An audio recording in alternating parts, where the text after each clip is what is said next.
grew up in Hobart, Tasmania, 6 brothers and sisters. And I knew at a really early age that I was queer, and music was my first safe space that I could actually listen to different artists, from Frankie Goes to Hollywood to Culture Club, and that was a space where I belonged. And homosexuality was illegal in Tasmania only until very, very late 90s. And that created a lot of fear in me about who I was and that I wasn't right. And music was the one place where I was told I was a whole person and loved. And that, I built my life through that. A bar that was really formative for me was called the Hideaway Bar, and lots of queer people went there.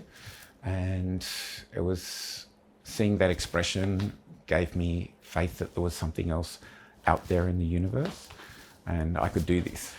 Then I was gay bashed really violently and put in hospital for a long time. And it was before I had come out, before I was still frightened of being who I was. And being identified by a gang of dudes on the street that wanted me dead. And, the last words I heard before I was knocked unconscious was, "Die AIDS Pufter."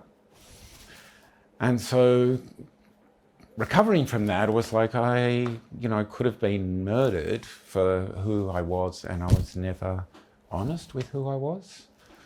So for me, it was like, I have to leave Tasmania because this is way too traumatic for me. I can't be myself here. I came to Sydney in 1992 and discovered Oxford Street, which I still felt wasn't me, and eventually found this beautiful woman named Gemma that was playing weird music and working in a little record store 50 metres from my home. And we would play different records at different speeds and dreamed about, wouldn't it be great if there was a gay bar that let you play this music? Because the music soundtracks in a lot of the gay bars was very conservative, was very white cis male. A lot of our friends weren't admitted into Oxford Street bars because their hair was too weird, or they had piercings, or they were too sick because HIV was devastating our community at the time. So it was about, okay, we have to make a space that all the misfits, all the people that are too kooky to enter a bar could come and gather. And that's how Club Kooky started. And that brings me to the Bearded Tit, which I think is 7 years now?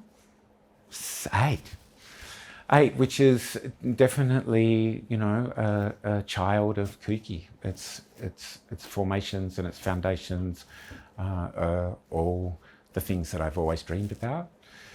And coming in here every Wednesday and creating that space, honouring the power of music and how, as queer people, it is a glue that keeps us together. It's, again, it feels eternal. It feels like this hasn't got a shelf life. This is going to keep on going. It's so vital to create that space. People make work, especially for Queerbourhood. Performers have really wonderful experiences here. They all get paid. They all get cared for. This place becomes, it's a church. This is it for me. This space is it. And I just want to keep existing here. I want to keep people keep coming and doing shows. I want to play queer music to people. I want to turn people on to caring for each other. So that's it. Care, love and compassion is where I'm at.